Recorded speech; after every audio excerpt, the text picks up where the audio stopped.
Asheville was always a nice little town to live in, but a lot of people left, me included, because there was not much to do, you know.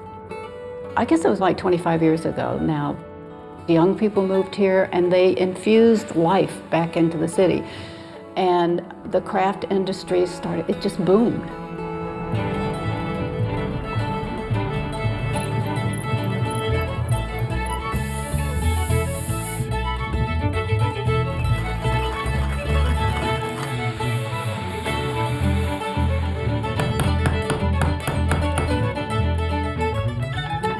It is a community that believes in one thing, and that's making, that's using these. We celebrate that.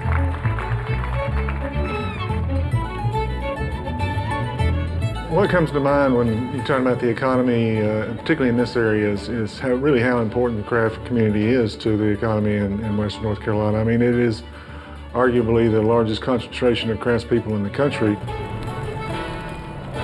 They did an economic impact study in this region recently and discovered that if all of the individual artists worked for a single company, it would be the largest employer in Western North Carolina. I think it has a lot to do with the original settlers here.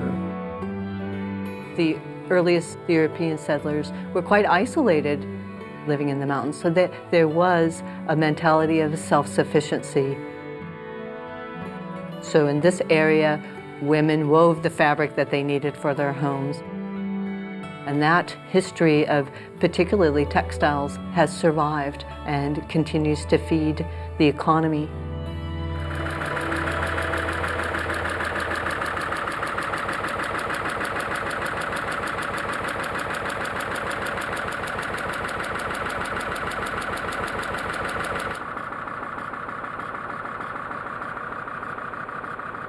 The Oriole Mill is more like a craft art studio than it is like most mills, at least in the United States.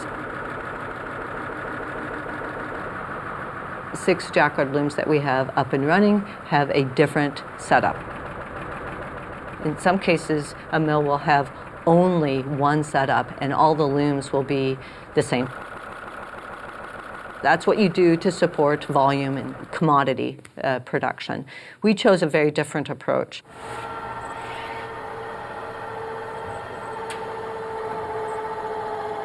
We've slowed down all our machines. All our machines run at a slower pace than they came at. This is exactly counter to what industry is all about. Industry is all about speed.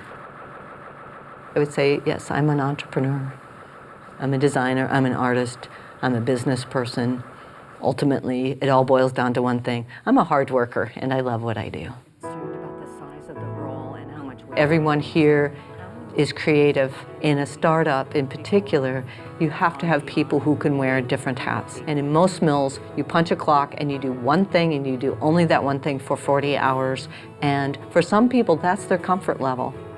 What I've found is the more creative the worker, the more they appreciate being in a place where they can really show their competence and their versatility. I'm from a textile family, and that's how I became in the textile business. I'm actually not a weaver, I'm an overhauler. I fix and repair the electronics and the mechanics of the machine, basically can tear one apart and put it back together. But since we're a small crew, we have to multitask. So I end up weaving and fixing on the machines, which is good for me because I know when it tears up and I know what's wrong with it, so I can run it at the same time.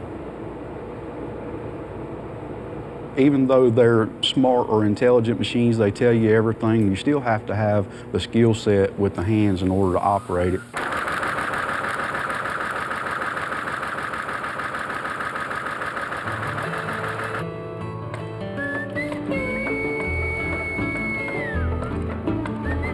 In addition, we have Libby O'Brien, who's the founder and owner of Western Carolina Sewing Company. And that's a full cut and sew workroom that's housed within the same building as the Oriole Mill.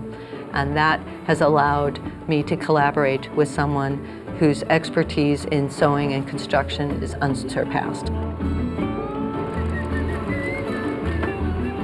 SoCo is a small-scale, high-end manufacturing facility for independent designers, trying to preserve the skill of sewing and domestic manufacturing here in the U.S., and really wanting to cater to that kind of designer who has elevated style and an elevated sense of construction and detail. So what about the weight? Is it getting too heavy?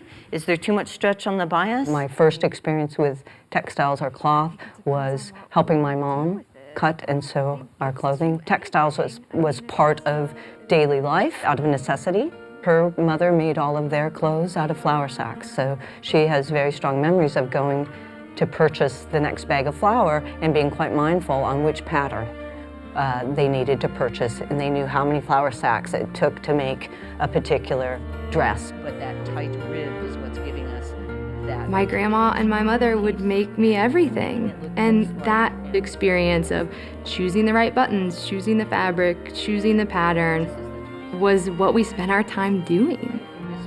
And those are my, fondest memories of childhood. There was something about the clothes that I wore having this history that gave me more pride in those objects and more value in those objects. I think that's what I'm trying to get back at, that real lived experience and that kind of loving labor.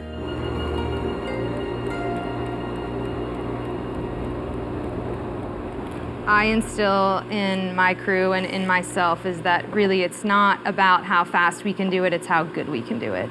And taking the time to really do things well allows us to extend the life of what we're making. I would love to see an Oriole Mill coverlet on every bed in America. I mean, I think it's like Levi's. It should be like that. It's a very American brand. And it's one of those products that is just hardy.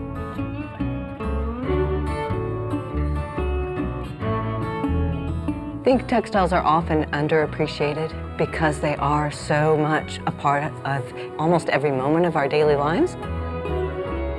Right at birth, we're wrapped in cloth, or at least historically we were, and for burial, we're wrapped in cloth. So really, from cradle to grave, cloth plays a very ever-present part in our lives.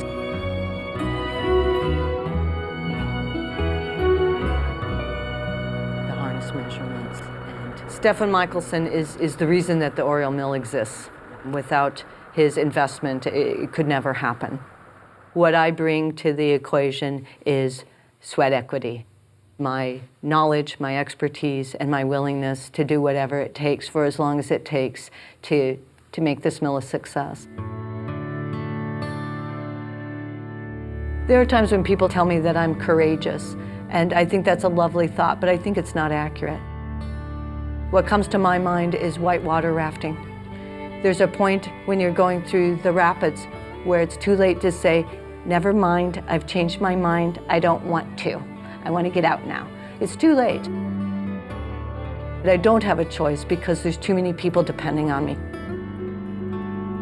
During this period where Stefan and I were starting to make progress on starting a mill, coincided with the decline of the textile industry. For example, in the year 2000, in the spring of that year, I would probably get 1 to 2 inquiries per week of mills that were looking to hire designers. By October of the same year, within 6 months, I probably had that many inquiries per week of designers looking for jobs. The collapse was really rapid and devastating. People had their life based upon the textile industry. That would be their livelihood. And as that went overseas, of course, they had to change their livelihood and their jobs. It affected the whole entire town, The push was so much on profit and not so much on a longer view of the industry that in some cases they set up manufacturing overseas thinking that they could keep everything under control. But if you're sending the design files, the loom files overseas, those people are smart. and they can see what you're doing, and they can learn from it. And there won't be too long a period of time where they go directly to the buyer and say, I can cut out this metal person and do it for cheaper. What they found often was that it really was too good to be true in terms of the ultimate bottom line. I think that's the death of the industry, unless we can bring up more people like us to have small mills in which they want to make fabrics. I don't expect to see it resurrect in its full glory like it was before, but this is a beginning. I hope that it'll come back in the kind of more artisanal way, that are really doing high level, high skill, high craft making. Our goal is always to make products that are heirloom quality, that will last multiple generations. And the truth is that it's only in recent history that fabric has become a disposable item. Historically, fabric was one of the things you inherited, and it had as much value as gemstones and precious metals because of the time that was invested. Things have become so inexpensive and so disposable that we don't really realize the labor that goes into how those textiles are made, or how those garments are made, or how that parachute is made, or that hot air balloon. I mean, anything that's sewn, right, has all of this hand labor that goes into it. Machines help us, but that's not the only thing. There's always a human connected to the machine.